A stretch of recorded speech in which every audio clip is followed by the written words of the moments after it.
pandemonium.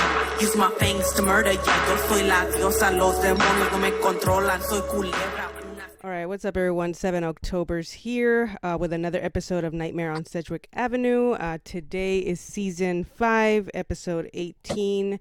And today I have a really dope guest. I met her through Instagram. I think I was just looking up hashtags or something, and I came across her page.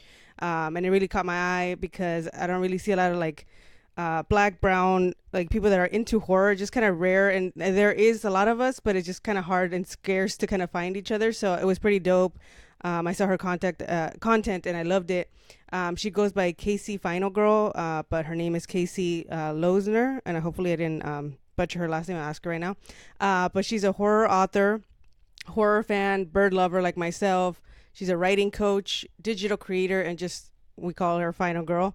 So without further ado, let me bring out Casey here. And did I butcher your last name, or how do you pronounce it? I just want It's Losner, but it's Losner. okay. It's German, so it's all right. That's but cool. Thanks so much for having me, 7 Octoberz. I'm excited to be here. Yeah, no, thank you for being part of it. And I kind of want to talk to you because, like I said, we don't see a lot of like black and brown, especially like females, right? So, or at least like we see too many like digital creators. I think they're like kind of hidden, and I've been seeing more, which is really dope. Like at Midsummer Scream, they had, I think like Black Girls Love Horror. Or, I don't know, I forgot their names, but they're like a group of 2 girls that do a podcast, which I was like, they're black, and I was like, oh, this is dope.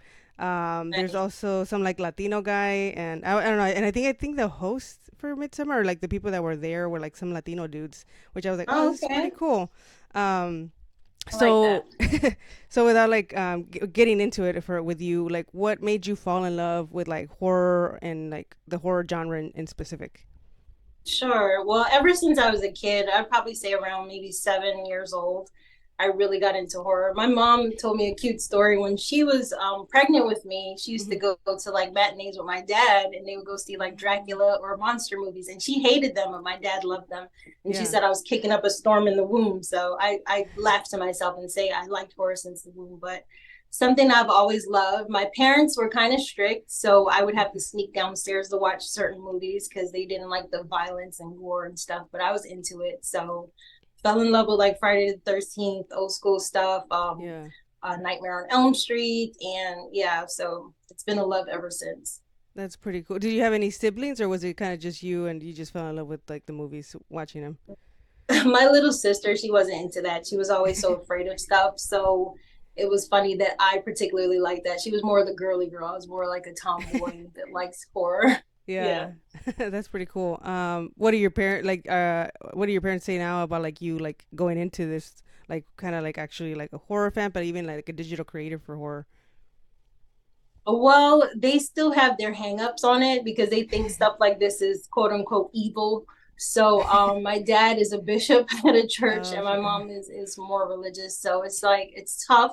But they still, give me kudos here and there because they've seen some of the stuff I've published. Not really read it per se, but they've seen like things that I've published. My mom, she's my biggest critic. So it was cool when I wrote The Eve of Darkness. That's a book that I have coming out on Halloween this year.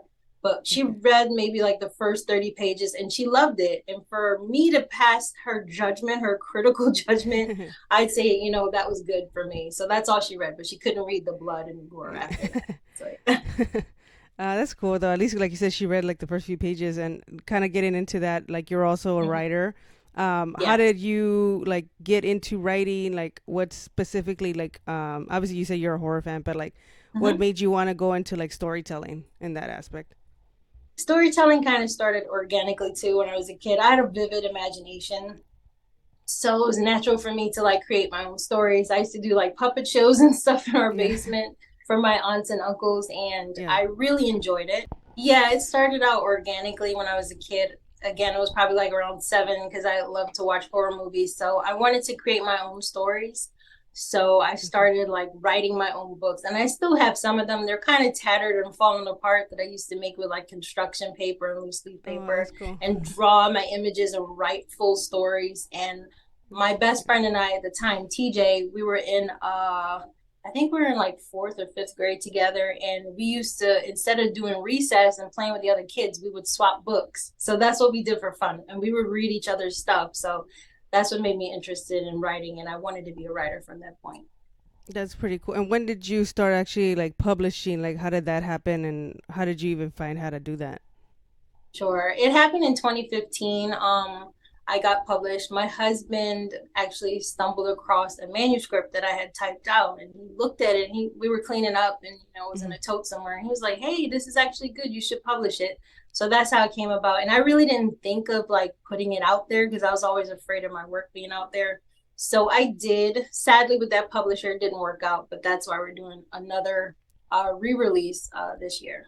Oh, okay, okay, cool. So Yeah. was that your kind of your first book then, like that you published pretty much, and then you're re-releasing it this year? Yes, it was my first book. It's a trilogy. So I have book two prepared and book three I'm working on. And but I've published other like short stories in different anthologies as well. Okay, and what's this one, the one that you're re-releasing? What's like the premise of the book or the Sure, trilogy? it's called yeah, sure. It's called The Eve of Darkness. It basically takes place in the early 2000s where women are, trying to rise in their careers, so they have that buzz going on and competing with the men in that working world. But Mm-hmm. it's actually a vampire romance novel that I had the idea for like a while back. And I know people are like, "Oh God, that's been done to death, of course," but the vampires that I constructed in my book are quite different. For Mm-hmm. instance, they have different animal abilities. So, for example, like a snake, some of my vampires spit like venom, they could do like snake coils, and they have like scaling. So, it's different things that they could do with those particular animalities or those animal aspects. So, yeah. Oh, okay, that's pretty cool. It reminded me. Have you seen like Thanks. the TV show From Dusk Till Dawn, like where they expanded on the universe From Dusk Till Dawn? Yes, yes, I That kind of have. reminded me of Yeah. that. And I Cool. don't know if you Yeah. can see, but like behind me is like Satanico right here. Oh, I'm obsessed with nice. that film. Yeah, it's a good And I love film. that, like the whole thing with like the snakes and kind of like to the Mhm. Aztec and Mayan, pretty lore, but it's pretty cool. So it Nice. reminded me right now that you said that in your book. And Thank you. does it like does it follow a specific character, like a specific vampire, kind of like Interview with a Vampire? Because you said it's a trilogy, or who does it follow in that It's a series? trilogy. The title is The Eve of Darkness. So the character name, her name is Ivana Barrett, known as Eve. And Okay. it's a whole lot involved in it. It's not just the vampiric side, it Uh-huh. is her prophecy. It's something that was embedded somewhere in the Bible. So it all, flows. It forms like what I call the unholy trinity. So it's Okay, the that's cool. Eve, original Eve, and then Lilith. So I bring those all Okay, into dope. like yeah, she's like a conduit for this Lilith to cross over. Okay, that's cool. Yeah, I love that whole story because I feel like a lot of people don't know about it unless like you and myself like that dig into that stuff. But like I first Yeah. heard of Lilith, I think like watching Supernatural. So like I love Oh that yeah. story of like how Lilith was technically the first before Eve and how it kind of went out to hell. But that's pretty cool. I need to check it out then. Let me know where I can get it and I'll definitely read I it. will. Thank you. And what about your other short stories? Like, do you have like specific themes that you touch on, or what inspires your short stories? Short stories, believe it or not, most of the stuff that I write about are dreams. It's just weird things that I have at night. And I'm like, I need to just get up and write about this. Eve came to me in a dream, and I decided to write that and start that. I actually started that in college back in, Yeah. what is it, 98, 99 ish. Yeah. Okay. So it was really cool to start writing it. I didn't really think anything of it. Like I said, until my husband found it, it was like, I should publish. So Yeah. but the other short stories definitely dreams or inspired by other things that I may have seen, and I'm like, what if it went this way, or what if I told my own story about it? So yeah. Yeah, that's pretty cool. I think doesn't like Thanks. Stephen King do something similar where like he also writes some of his dreams. I think I want to say, but I could be Yeah. wrong.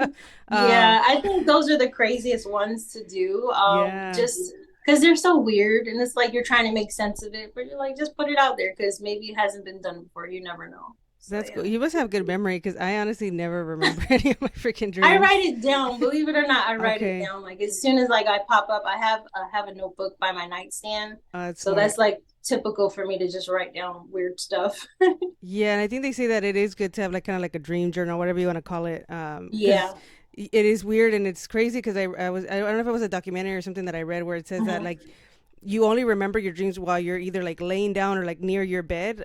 So it's like you said, Mhm. it's better to write them as soon as you wake up or if you're about to You go to forget. sleep or something, because then you'll forget it. It's so weird. You will. You will. It's so true. Because I try to write down at least like a couple of words to help me remember some of the scenes or whatever that I had in my head. It's Yeah, just crazy how when we go to sleep it's like a movie playing. It's so that's crazy. true. Yeah, Hmm. that's pretty interesting. And you also do like you're a writing coach and do like writing courses. Like, what motivated you to start doing that, and what's kind of like your goal with that? For coaching, I honestly put it on the back burner for a little bit because my page was basically coaching, but I decided that it would be better for me to have a writing group and then Yeah, offer my services to them. So I yeah. have the Kick Ass Authors Club that's on Facebook currently. So I offer them like I do a free training once a month that Mhm. encompasses like everything to know about writing, like what your book cover should look like, if you're trying to go indie or traditional publishing. So I've done, quite a few things to help other people. Because when I started, it was just my husband really helping me. I tried to join other writing groups before back in the day, but they were not as welcoming and they gate Yeah. kept a lot of information, which I thought was pretty Mm, messed up. So I yeah. said, you know what, instead of me begging people to do this, let me learn all this stuff and then share it with other people because I don't like gatekeeping information. I like to share stuff with people, especially if I know I can help them. So that Yeah. was my main goal starting that. And it That's kind of very cool. branched out and turned into a course because I was said to myself, what if somebody up and coming didn't really know how to write or they didn't know the ins and outs of publishing? Let me Yeah. help them with that. So I put it all together in a course. Yeah. Oh, that's pretty cool. And is it like an interactive course, or how is it this course? It's basically set up like PowerPoint. So there's slides, there's me Okay. talking and engaging the person in the lessons and teaching them how to do a specific thing. So they get all the how-tos versus like just a sugar-coated version of something else. So I really Yeah. go in depth, like character development, creating a story setting to engage readers. So all of that's there, and it's video with pictures and information, so to keep them engaged throughout that process. Oh, that's really awesome. Yeah, cause like Thank you. I know you asked me before we got on here, like if I've ever thought about that. Like I do like write ideas for like possible films, but my little sister, I feel like she's like a good Mhm. like storyteller, like in depth. And I always tell her Mhm. like, and she's been trying to publish like a poetry book, so it's good. So maybe I'll tell her like Oh, to take something, even though it's more like storytelling wise, but I think poetry is almost similar, just different type yeah. of format, you know. Mhm. Um, and what's like moving on to a little bit of like the horror aspect of the podcast? Like, what's your favorite, like top five favorite horror movies? If you, I know mine's Oh, changed. wow. Top five favorite. Let's see. I'd say number one, Amityville. That's one movie that scared me as a child, still scares me to this day. Same. I've seen the remakes, but they're not as chilling. No. So the I think it's 1978 version of it was Yeah. pretty good. I like A Nightmare on Elm Street, Freddy Krueger, and I love your Yeah. your icon, by the way. That's so cool, Thank cool you. for Sedgwick.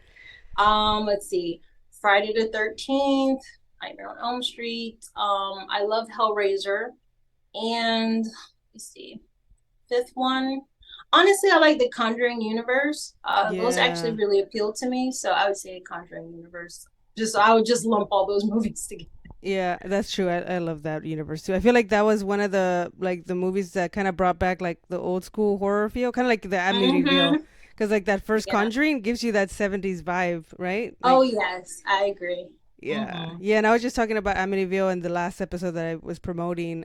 Yeah. Because we were talking about, I think he also mentioned, I don't know if he mentioned it or he said, I think he was talking about 70s horror. And I was talking about how like those films are like the creepiest to me, like the way they were Mm-hmm. filmed. I don't know, something like The Exorcist is like a scary, like a creepy Yeah. one. I know some people talk shit like the newer generation, like, oh, it's not scary, but it's like you weren't there when it like first came. You know, it was a different type of vibe. It Um, was. and like Amityville, like I don't know, like it's like the demonic part of it. I don't know, something like I think anything like demonic wise, because The Exorcist is pretty much similar.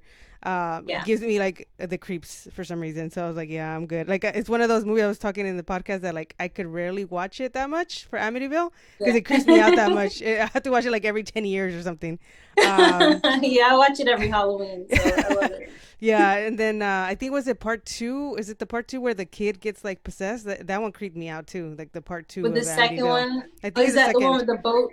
I think that was the one, the boating accident, and the girl was walking, she was already gone, and she was I walking up the stairs. That one? I think so, or it's part three. I don't know. It's like the one where it's like a dude and he goes in there and he becomes possessed by the house, Oh, pretty I know what you're much. talking I about. forget which I part it think that was is. the Is it third one. is that the third Yeah. one? Okay, The yeah, that sun. one's Yeah. yes. That one was Mm, creepy as fuck. I'm like, yeah, I'm good. yeah. uh, That was creepy. Yeah. and what about like your favorite like horror villain and why are they your favorite? Ooh, that's a good one. Horror villain. Um, for villain, I'd honestly probably say Saw.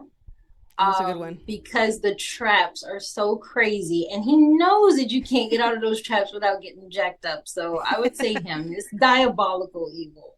So Yeah. like the other slashers is like Freddy, he'll catch you in your dreams and so on. But I think with Saw, he thinks it's calculated, and I think that's what makes it even creepier because he knows that you're not gonna just get out of it and be okay, especially psychologically. So That's true. That's a good one. I'm excited for the new film too. To yeah. see John Kramer back. Oh Um, yeah, cool. and I feel like that one, like it was obviously it started. I think it started off with a great premise. It kind of later down the last films, it just turned into like torture type of things. Yeah, But I love like the story of it as far as like why he does it. right. It has like a good premise to it. So yeah, that's a good one. What about like favorite final girl? Who is it and why?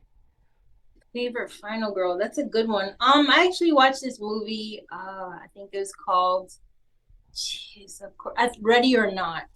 I don't know if Yes. you've seen that. I Yeah. had to really think about. She did so well because to be hunted in such a fashion, and it's not like just people hunting. It's like your family. I think that's kind of twisted if you think about it. So, and it's your wedding day, and you're supposed to be joyous and happy. So, I really liked how cunning she was and smart, Yeah. and she was just about her business, so I really appreciated her. It was refreshing to see her not be like weak. She just had to do it, so I thought that was cool. And yeah. Yeah, I love that film too. Like Samara, it's Samara Weaving, right? Like, Yeah, she's she's dope. awesome. Yeah, I love her. Yeah. So when I saw, I was like, oh, this is coming out. This looks badass. And then I was like, don't fuck with the girl in her chucks when she like. That's, For real. but yeah, that's a really dope film. I love that film. I honestly, it would be cool if it had a sequel. I know like people get like annoyed with sequels, but I wouldn't I mind it. know. Even, what I think would probably work, even a prequel, because it seems like they were doing it Yeah. for so many generations, so they went back in time a little bit to see when the first. It's like a purge, but it's one one victim. It's crazy how they have it set up. Yeah. Yeah, I would love to like know, yeah, the mythology because I found it interesting, like the whole thing, like Hmm. selling your soul to the devil. At first, I was Yeah, like, right. when they were like, is it really true? And then at the end, Hmm. I'm like, yeah, it was true. Yeah, it And was. That was crazy. The ending was nuts. yeah, it was. And if you can make up your own horror rule, or you might have made it already in one of your stories, what Hmm. would it be and why? Horror rule. Ooh, that's a good one. Let me Like think about survival that. rule, I guess you can say. Survival rule. Probably would say never turn your back on your enemies. And I know that's like, that should be standard, but a lot That's a of good one. movies I've seen, people just don't look behind them. I'm like, what are you doing? Like, how do you walk into a room and not look behind you? So I think that would be my number one rule. Never, keep your back to the wall. Don't turn your back on these people. That's a good one. Yeah. That's a good one. uh, Thanks. and what advice would you give someone who's trying to get into like horror writing or like digital creation? I would say go for it. Don't let people talk you out of something if that's your passion. Hmm. Find a writing group. You can definitely join the Kick-Ass Authors Club. So join a writing group that's supportive, that actually, keep your best interests at heart or up front. And when you've learned something, share it. I don't think it's great to gatekeep stuff, like I said. So if you learn something, share it with someone else that's coming up in the you know, same situation that you're in, and they want to be a writer too. So yeah, Yeah, it's the only that's advice I give that. yeah, that's great advice. And I know like I see you like always on to like promoting whatever it may be. They're like you're doing a Mhm. review of your favorite like film or trailer or something like that. Yeah. Like the importance for us obviously to stay kind of I guess relevant or whatever you want to call it is like you also have to like promote market. Like what advice would you give to people, because I think that's one thing that people sometimes fail at is like they'll promote it once and then it just goes, and you created this content that you can create so many different pieces out of it, right? So what Right. advice do you give for that, for as far as like marketing and promotion? Marketing and promotion, I would say it is a game of quality versus quantity. I think people are like obsessed with, I have to do like, 6 posts for the week. No, you want Yeah. to scale it down and write a post that really resonates with people, because I think that people forget to, pull from the heart and say Yeah. something that will get others to, take a look at it. So I think that's important. And when you're doing content pieces, they can always be recycled into other things. That way you're not creating content over and over again. So if you have a newsletter, put it in your newsletter. If you have email campaign, put in your email campaign. And I think by just covering those bases and having that, content out there in different pieces, then people can, one, digest it, and two, it's not lost in the shuffle. They'll see it again and again, and it's okay to do that. Yeah. So yeah. That's pretty awesome. Yeah, that's good advice. And what, being part of like the creative, creative field, what has been your favorite like memory or moment of your creative journey so far, and why? I would definitely say meeting so many different people. Like meeting you Yeah. actually on Instagram. That was really cool. Yeah. I love what you stand for. I love your content. It's awesome. So just Thank getting to you. meet different types of people within the horror community makes me so happy, because I think when I finally like woke up and converted my page to horror, doing something that I really like, it Hmm. just put me up front to meet other people that are in the same genre or like that particular genre. So that's pretty awesome, making those connections. Yeah, that is true. It's like kind of like you find your like tribe or your lost tribe, Yeah, right? exactly. That's pretty cool. And are you like a hip hop fan? I was gonna ask some hip hop questions, but I wanted to ask you first if you're even a hip hop I fan. do like some hip hop. Now the new stuff, not so much. I'm sorry, the mumble rap is, I can't get into it. My husband loves it. But it's okay. It's just not my thing. I guess I'm so used to like old school stuff, so that's just me. But I have artists from back in the day, like Five Club Quest, Yeah, Nas. Off the top of my head, my memory is trash, but yeah, I like most of the old school '90s stuff. DMX. It really yeah, depends on what I listen to. So, and Busta Rhymes. So it's yeah. quite a few of them. Okay, Yeah. cool, cool. And what about back to horror? What is hmm something that horror has taught you, or like being on this journey? It taught me that being scared is okay.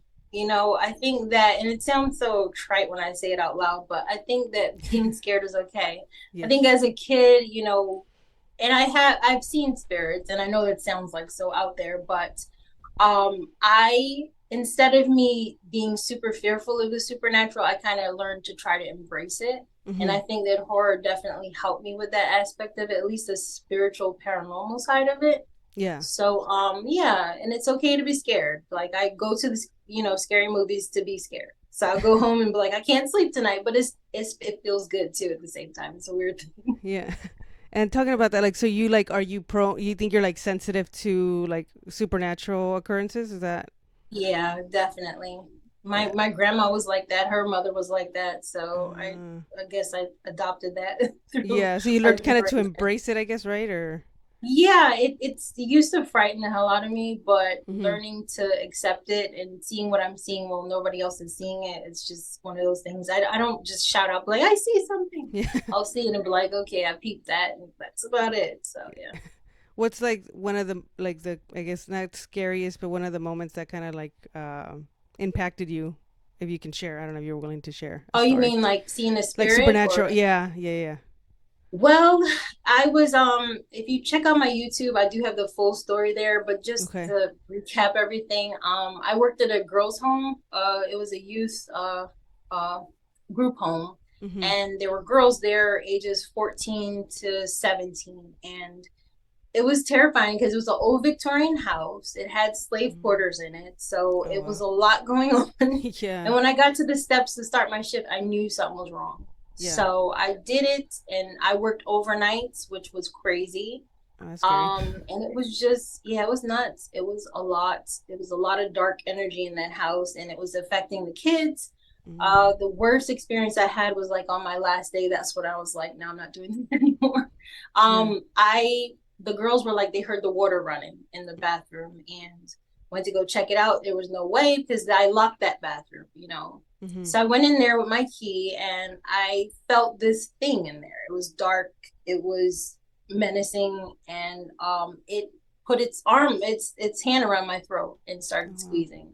So when I was trying to like get out of it, at that moment I was like, whatever this is in here is dangerous. I did sage the house before. I talked to my dad. He did some blessing oils and I thought it was good, but whatever it is keeps coming back. The house felt refreshed, but this dark energy just kept coming back. So I had to leave because the kids didn't experience the actual I guess menacing, clutches of it, but they were acting out their behavior. So that was terrifying. I think that's the worst situation I've been in. Yeah. Oh wow! Did you ever do research to see like what happened there or what kind of history it had? I did look at it like way after I left because in movies when people start researching stuff when they're there, stuff happens. So yeah, I made sure I was long gone, but I did see there were a lot of deaths that occurred in the house. There was actually slave quarters there where slaves died on the premises. So it's something there. Yeah. And I think that the kids with their behaviors, they invited it in. So it just got worse, honestly. Oh, is it still open or did it? It's still open, and the kids, a lot of them have run away from the home because they said they know it was haunted. I remember that's scary. I played a game with them, and this was out of a movie, and I should have known better, but this was before everything was happening. We played hide and clap, from the Conjuring movie. I was like, let's try this. Girl, when I say that night, I had to shut it down. I had to shut down the whole game because I went in the room, like I guided the kids because I couldn't have them to be blindfolded and stumbling through the house for safety. So we went upstairs, we heard her clap. We're like, I know she's in here. So we went into the room and something touched my foot. It just felt unnatural. And I thought it was one of the younger girls that climbed under the bed. Then I walked around the side of the bed and there was no way she could possibly fit under there because it was a slave bed. It was scratch that out, please, Kevy. It was a sleigh bed, and the bed had like wooden panels on the side, so no person could fit under there. I even lifted it up to see if somebody was under there. Nobody was there. So that creeped me out. And funny thing, my mom ended up working at the job and I didn't say anything to her about this, and she actually had the thing touch her in her back. So I was just like, it was something in that house for sure. That's crazy. And where is this house? Where is this boarding house at, or where is it? It's a group home. It's in Royersford, PA, but I can't say any more about it because yeah. Oh, okay, that's crazy. Where do you stay? Do you stay in Pennsylvania, or where do you? I used to live in PA. I'm in Columbus, Ohio. Oh, okay, Ohio. Okay, cool. And did you ever write a story about that, or like base it off? I did. Because I was like, it's a good story. Yeah, it's called Madison House. I believe I wrote it in Corrigatio 7 or 8. Yeah, it's with the Monoliths. That's my publisher. So when you find me, you'll find all the other stories. Yeah, I have to check it out then. Yeah, that's creepy. Yeah.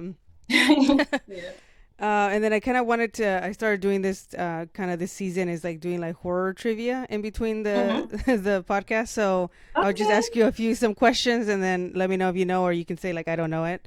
I try to make them easier because I feel like I started pretty hard and I was like, okay, let me make them a little bit easier. All right. The first question is, which of these Stephen King films is the only one that King himself directed? Which one? Yeah. Oh, you just want me to say the name? Yeah. I thought you was gonna give me like some list or something. Let me think. Which one of Stephen King's films did he direct? Is he the only one that he directed? Yeah. Okay. Or sorry, one of his books, pretty much, that he wrote. That he wrote and directed. Yes. Now I think it might be a toss up between Pet Sematary and It. And it is Maximum Overdrive. I wouldn't have known this one. Really? Yeah. Oh my god! Wow, I need to brush up on that. I did not know that. You taught me something. All right, second one. Yeah, I try to make them like not. I didn't want to give like what's it called, like multiple choice, because I'm like it'll be too easy. So I was like, so I'm gonna give open ended ones. Fill in the blanks. Okay. The second one is this one I think should be easy. But which sci-fi horror film had the tagline "In space, no one can hear you scream"? Aliens. Yes. All right. Uh, and then Well, it's supposed to the be Alien. I said aliens. It's alien, yeah, Alien, the alien. first Yes, one. yes, Okay. correct. You are correct. Okay. And then the third one is what serial killer inhabits the doll in Child's Play? Charles Lee Ray. Yes. Okay. Yeah, Nice. I try to I make like it that. easy. Yeah, try to make it a little bit more interactive, you know? That's awesome. All right. And then as far as like you being a creative, like what motivates you to keep creating or just, even personally, like what motivates you to keep going? Honestly, it's such a big cornerstone of my life. So I cannot not be creative, if that Yeah. makes sense. I just have to do it. It's something that I can get lost in. And it's wonderful. Like to have an imagination, to be able to write stories and create characters and worlds. It's amazing to me. And I love talking to other creators and getting their, feedback on what projects they're doing. So it's just a piece of my life that I can't get rid of. Yeah, no, I Yeah, but get I you. love it. Yeah. Couldn't live without it. Yeah. And kind of like I mentioned earlier, like being women and like, a BIPOC community, like what has been like the most rewarding part of being like in the horror community and what has been maybe like the most difficult part navigating this community? I think being a woman, especially a black woman, because you don't see many black women like enjoying horror. I've seen like a handful online, and believe me, I'm trying to find my tribe. Yeah. So where are you guys at? But I would love to um be able to walk in spaces that are not just men, because I think that Mm-hmm. when they see women's opinions on there, they're like, it's not really like welcomed or they ignore you. So Yeah. I feel that it feels kind of like a little isolated sometimes, Yeah. but it is a beautiful community, and I think if we all just got on the same page and got together and enjoyed horror, it's nothing wrong with that. Horror is for everyone, That's really. true. So Yeah. yeah, so I don't think it's, so many different subgenres of horror that people enjoy, so I don't see Yeah. what's the big deal. Yeah. I love that. And I agree with you. And what has been like your greatest accomplishment so far and or what is something you're grateful for? Either or. Something I'm grateful for, I think, is having another publisher, the Monolith. Like I said, I had to fight tooth and nail with my previous publisher to get released from underneath their umbrella. Okay. So being able to be free and have my own creative freedom instead of feeling boxed in, I think was super important to me. And being able to have full rights for my stuff, because a lot of these publishers, people probably don't know, but some of them advertising themselves as like traditional types of publishers, but they're really vanity publishers when you scrape the surface. They're all about money. They don't give a crap about their clients, and it's kind of sad because they manipulate you. So Yeah. I think having someone who I can trust, I've been, working with them for a while, I've published several short stories under them. So I'm happy with it. And I'm happy that we're able to collaborate, which I think is pretty awesome too. So yeah. That's pretty cool. And I think, you talked about gatekeeping and also I think the important thing is that you just talked about is also like I think what I love about you having a writing course is also like having people be more I guess knowledgeable about like publishing, right? Because then you can get taken advantage of and like your Yes. creativity is like it's something important that it's your art. So it's important like I'm glad that you're talking about that because a lot of people don't really see that or people don't like you said don't talk about it because they don't want to share that knowledge which is kind of like messed up but like I said continue doing what you're doing because that's is really like Thank inspiring you. um and before we get out of here I'll just ask you Mm-hmm. two more questions here Sure. so what is like your greatest fear and why and do you think you'll ever overcome it or have you overcame it already? Um, I would honestly say my greatest fear was competing with AI. I thought that that was going to Mm, be a huge thing since it's rolled out. Um, it's just that I feel that with AI, it's going to slowly dismantle a lot of creatives. I do feel that, humans, as humans, we write things with passion, and AI is more cold. If you see it, it's just scaled down. It doesn't have like feelings behind it, and it doesn't feel those feelings.